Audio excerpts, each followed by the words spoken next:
자기가 자기 보고 형통한 자가 되리라. 형통한 자가 되리라. 그렇게 화장실에 가서도 물 먹다가도 밥 먹다가도 거울 보다가도 자꾸 그렇게 입으로 어떻게 외는 거예요. 자꾸 외는 거예요. 그러면서 거울 들다 보면은 웃고 있거든. 누가? 자기가. 형통한 자가 되리라. 형통한 자가 되리라. 그런데 환경과 여건과 조건과 상황과 그것과는 아무 관계가 없어요. 그리고 만약에 돈이 1억이 있어야 되고 지식 대학원을 나와야 되고 키가 180이 돼야 되고 그러면은 저 같은 사람은 거기에 못 끼어요. 뭐라 여러분들 중에는 몇 명이나 되는지 모르겠지만은 저는 그 못 끼인다고. 1억도 없지. 현찰 1억이 있나? 없단 말이에요. 없단 말이에요. 그리고 박사학위도 없단 말이에요. 공부는 열심히 했지만 그 학위는 없어. 그죠? 그러니까 그래 따지면 조건과 환경과 여건과 형편과 처지와 상황과 모든 것들을 따지면 어떻게 해요? 나는 형통한 자가 될 수가 없어. 돼도 안 돼. 또 그렇게 말하면 오히려 놀고 있네, 웃기네 하면서 그냥 뻥이네, 헛방이네 이래 되는 거예요. 그래 되는 거예요. 그렇게. 그런데 하나님과 나와의 관계 속에 내가 있기 때문에 하나님과 나와의 관계를 갖고 내가 살기 때문에 그게 가능한 거예요. 내 생각의 전환이, 내 마음의 변화가, 내 어떤 생활의 습관이 달라질 수가 있는 거예요. 그러니까 인간적으로 보면은 택도 없어. 인간적으로 보면은 턱도 없다고 도저히 모자란단 말이에요. 그러나 하나님 쪽에서 볼 때 하나님이 나를 어떻게 대하십니까? 하나님과의 관계에 있어서 나의 위치와 나의 역할과 나의 사명과 나의 생활은 얼마든지 달라질 수가 있다 하는 것입니다. 제가 작년 26일부터 작년 12월 26일부터 21일간 매일 기도를 했어요. 매일. 그래서 아주 오래간만에 그렇게 작정 기도를 해봤어요. 오래간만에 작정 기도를 해봤는데 해보니까 이게 한 번씩 해야 되겠다. 한 번씩 해야 되겠다. 그래 만사를 제치나 두고 그 시간을 맞추는 거예요. 오후 1시. 오후 1시 딱 시간을 정해놓으니까 오전이 바쁜 거예요. 그 시간을 맞춰야 되니까. 그래서 그 시간에 딱 나가서 찬양하고 기도하고 말씀도 보고 다니엘서도 한 장씩 읽고 이렇게 했는데 하면서 제 마음에 얻은 게 굉장히 많습니다. 굉장히 많습니다. 그래서 작년에는 제가 성령에 관한 설교를 많이 했습니다.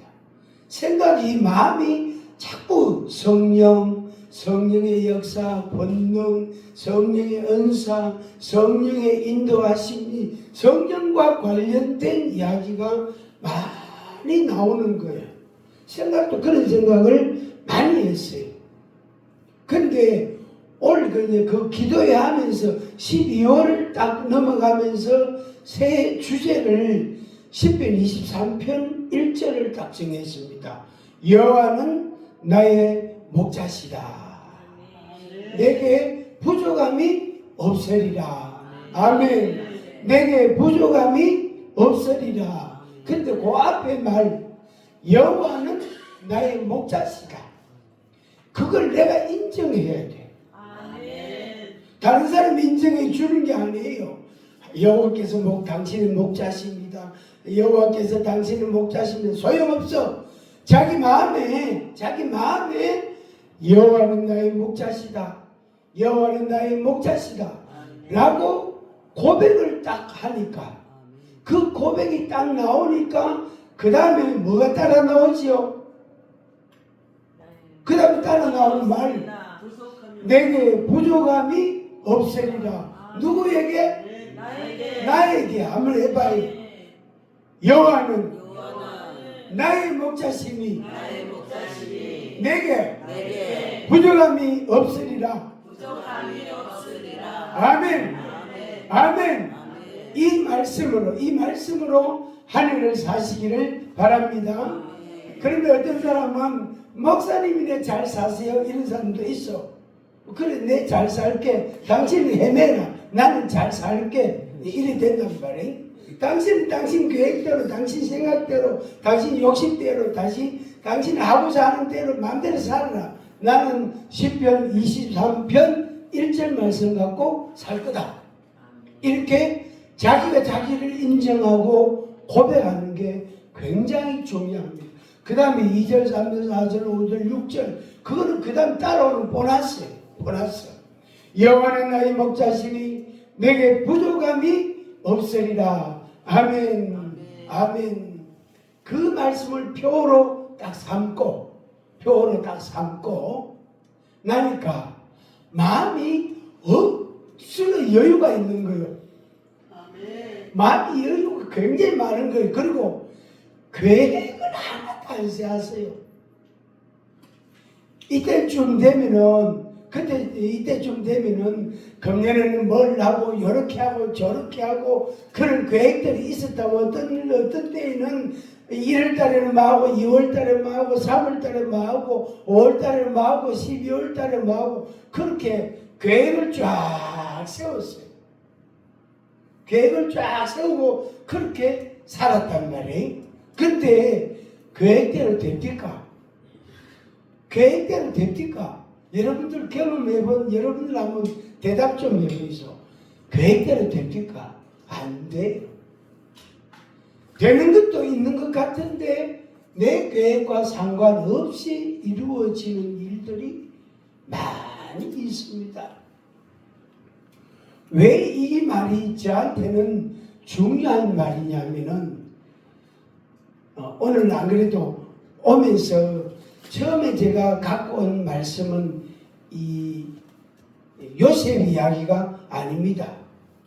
이삭 이야기를 하려고 우리 설교 원고를 제가 적어가지고 가방에 갖고 왔어요. 근데 여기 딱 도착하니까 제 마음에 이걸 빼고 이걸 해야 되겠다. 그 마음을 주시는 거예요. 그래도 하루 종일 그날 첫날에는 이거 할까 저거 할까 이거 할까 저거 할까 혼자 갈등을 좀 했어요. 근데 최종적으로 요셉 이야기를 하자. 요셉 이야기를 하자.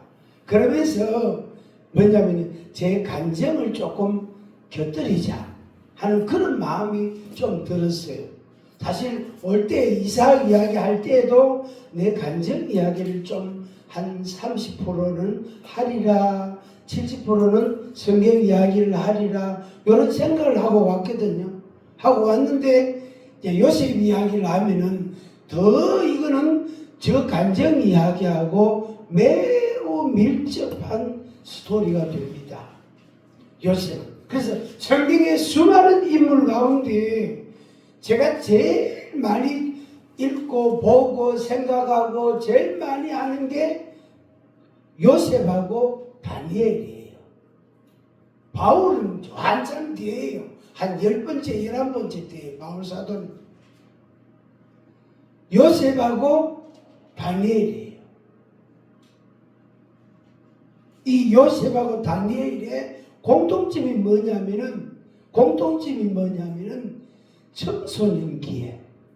청소년기에 어디에 있었고 어떤 경험을 하고 어떤 여건과 환경에서 살았는가 하는 거예요. 요셉이 몇 살 때 애굽으로 팔려갔지요? 몇 살 때? 17살 때. 제가 중학교를 졸업하고 고등학교를 나는 동쪽으로 가고 싶은데 아버지는 서쪽으로 가라 했어요. 그러니까 속을 앓으면서 저쪽으로 갔어요. 그 고등학교 3년을 삼촌 집에서 공부를 했어요. 그때 말이야. 그때 일도 해야 되고 학교도 가야 되고 일도 해야 되고 내일 시험인데 오늘 밤에 비가 와가지고 하우스 막 날아다니는 밤새들 그 붙들고요. 그러니까 새벽녘에 집에 오가 좀 자고 또 학교 가고 그랬거든. 그러니까 이 속이 상하고 말이에요. 속이 상하고 눈물 흘리고 그런 날들이 허다했어요. 그래가 막 성질 막 내려고 그랬거든, 삼촌한테. 근데 할머니가 계시가지고 할머니 같이 살았어요. 할머니가 구나 니만 참으면 된다. 구나 니만 참으면 된다. 그 말씀을 얼마나 하시는지 몰라요. 그래서 꼭 참고. 그런데 그 3년 동안에 새벽 기도를 얼마나 나갔는지 몰라요. 1년 365일 3년 같으면 1000날이 넘거든. 한 100날 빼보고 거의 제 기억 속에는 거의 매일 나갔어요. 그때 하나님이 저에게 주신 말씀이 뭐냐면은 이사야 43장 1절이에요. 너는 내 것이다. 너는 내 것이다. 너는 내 것이다. 아니요. 싫어요. 나 이 말씀 듣기 싫어요. 너는 내 것이다. 그래서 그 목사님 사모님 지금은 소천하셨지만 그 사모님이 저를 불러가 촌에서 부산으로 공부하러 왔다고 저를 불러가 그 사모님이 밥상을요. 그 당시에 쌀이 귀한 때인데 김해 병야는 쌀이 흔하단 말이에요. 많단 말이 나주 병야처럼. 근데 그 하얀 쌀밥에 반찬 된장국 어떨 때는 고기 반찬까지 해가요. 한상 차려주면서 이거 다 먹으래. 남기지 말고 다 먹으라. 다 먹고 나면 사과. 근데 사과 얼마나 귀했는데 사과도 깎아주시고 어떨 때에는 딸기도 주실 때가 있어요. 어떨 때에는 진짜 바나나 귀했거든. 그때는 70년대 바나나를 어디서 어떻게 생긴지 몰라도 요거 먹어봐라. 요건 처음 먹을 기다 하면서 그래가지고 앞에 앉아가지고 숭늉까지 떠다 주시면서 다 먹으라. 밥이고 반찬이고 반찬 남을 것 같으면 밥도 가져옵니다. 그러니까 싹 다 먹게 했어. 그 사람이 기회 좋아가지고 새벽에도 또 나갔다 아닙니까? 하기 싫은데. 근데 그 사랑 때문에 또 나가는 거예요. 그때가 17살, 18살, 19살 그때다. 그래서 요셉을 제가 좋아합니다. 근데 저 개인적으로 그러니까 겉과 안과 겉이 양면성이 좀 있었어요. 그게 뭐냐면은 지금도 그런 반응이 나와요. 이 드럼 치면은 드럼을 북을 두드리거나 이 접시 누런 접시를 이 스티커 두드리면 동동동동 소리 나거든요. 여기 굿할 때 소리라요. 굿할 때 무당이 북 두드리는 소리래요. 그 소리가 들리면 그 소리가 어디서 멀리라도 들리면 제 몸이 반응을 해요. 근데 제 몸이 어떻게 반응하느냐면은 막 방언이 막 나와요. 방언이 막 나와요. 당연히 찬양하면 몸이 움직여요. 방언이 나와요. 그러니까 초등학교 3학년, 4학년, 5학년 그때 이 굿하는 장면 거기에서 쫓겨나가는 그런 경험들을 여러 번 했단 말이에요. 너는 집에 가가면 뭐지? 나가면 무당이요. 전도사 아들이라고 시골교회. 그러니까 시골교회 전도사 아들이지. 가난했지. 그 마음, 염려하는 그 마음이, 그건 분명히 신앙이 아니다면 걱정이 내 마음이단 말이에요. 염려하는 마음이 있는데 요 소리를 들으면 내 몸이 막 반응하는 거예요. 막 반응하는. 동네 저 골짜기에서 구슬을 해도 우리 집까지 들려요. 그 당시 막 들리죠. 왜 그때는 어두우면 밤 되면 다른 소음이 없거든. 벌레나 짐승들 가끔 소리 날까 거의 없단 말이에요. 조용하고 가로등이 있었나 없단 말이에요. 그때 이 어둠의 영이 저에게 막 역사하는 거예요. 역사하는 거예요. 근데 이것이 어느 날 성령으로 확 전환이 되는 거예요. 그때가 언제냐면은 제대하고 이제 복학해야 되나 말아야 되나, 전도사 길로 목사 길로 가야 되나 말아야 되나 호도 고민을 많이 했거든요. 그때 주암산 기도원에 와서 엎드렸는데 그날 밤에 불 받았단 말이에요. 지금 성전이 아니고 옛날 성전. 밑에서 찬바람 바람이요 슝슝슝 올라오고 그럴 때예요. 그 이후로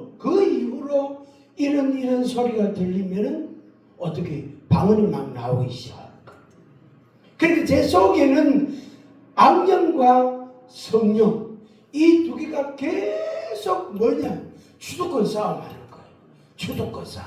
그러니까 걱정하고 염려하고 답답해하고 힘들어하고 그렇게 하면 악령의 역사, 어둠의 영의 역사하고 할렐루야 감사합니다 주님께 영광입니다 이러면 성령의 역사.